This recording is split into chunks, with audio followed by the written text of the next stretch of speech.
ہمارے ہاں پنجابی کا کمال جملہ ہے، منہ چنگا نہ ہوئے بندہ گل چنگی کرے، حالانکہ منہ اچھا ہے، اللہ نے بنایا ہے۔ اگر کوئی مجھ سے پوچھے کہ پاکستان کا اس وقت ٹائٹل کیا ہے تو ایک ہی جواب ہے، بےہودگی۔ دنیا کی ہر چیز کا زہر مختلف جگہوں پہ ہوتا ہے، انسان کا زہر اس کی زبان پہ۔ مقید کر دیا سانپو کو یہ کہہ کر سپیروں نے، یہ انسانوں کو انسانوں سے ڈسوانے کا موسم ہے۔ سوچئے جس قوم کے والدین، یہ ینگ جنریشن ہوگی جو آج کی ہے، ان کی اولاد کیسی ہوگی؟ جماعت اہل حدیث کے مایہ ناز خطیب، مذہبی اسکالر، محترم و مکرم پروفیسر ڈاکٹر عبدالرزاق ساجد کے نیو بیانات، خطبات، دروس قرآن و حدیث کی روشنی میں سننے کے لیے ہمارے یوٹیوب چینل کو سبسکرائب کریں، فیس بک پیج کو بھی فالو کریں۔ بارک اللہ فیکم۔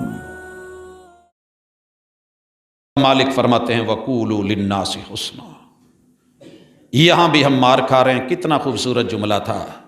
اگر میرے پاس کچھ نہیں، کسی نے کہا میں فقیر ہوں، میں مسکین بھی ہوں، اور بڑی مزے کی بات ہے، اللہ نے توحید کے بعد، والدین کے ساتھ بھلائی کے بعد، اور مالک نے قریبیوں، یتیموں، مسکینوں کے بعد یہاں یہ جملہ کیوں لے کے آئے کہ یار اگر کسی نو دین نو کچھ نہ ہوئے تو چلو کم از کم گالی چنگی کر لو۔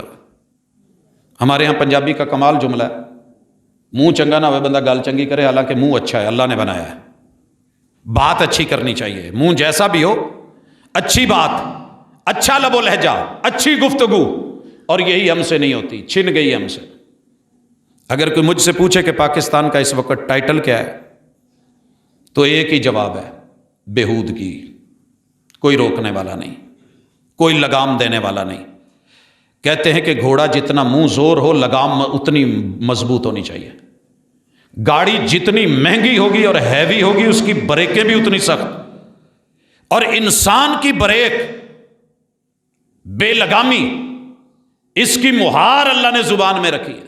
دنیا کی ہر چیز کا زہر مختلف جگہوں پہ ہوتا ہے، انسان کا زہر اس کی زبان پہ ہے، لفظوں میں ہے۔ سانپ بیٹھا ہنس رہا ہے، آدمی کو آدمی ڈس رہا ہے۔ مقید کر دیا سانپو کو یہ کہہ کر سپیروں نے، یہ انسانوں کو انسانوں سے ڈسوانے کا موسم ہے۔ لفظ ڈس رہے ہیں، لفظوں سے کاٹ رہے ہیں۔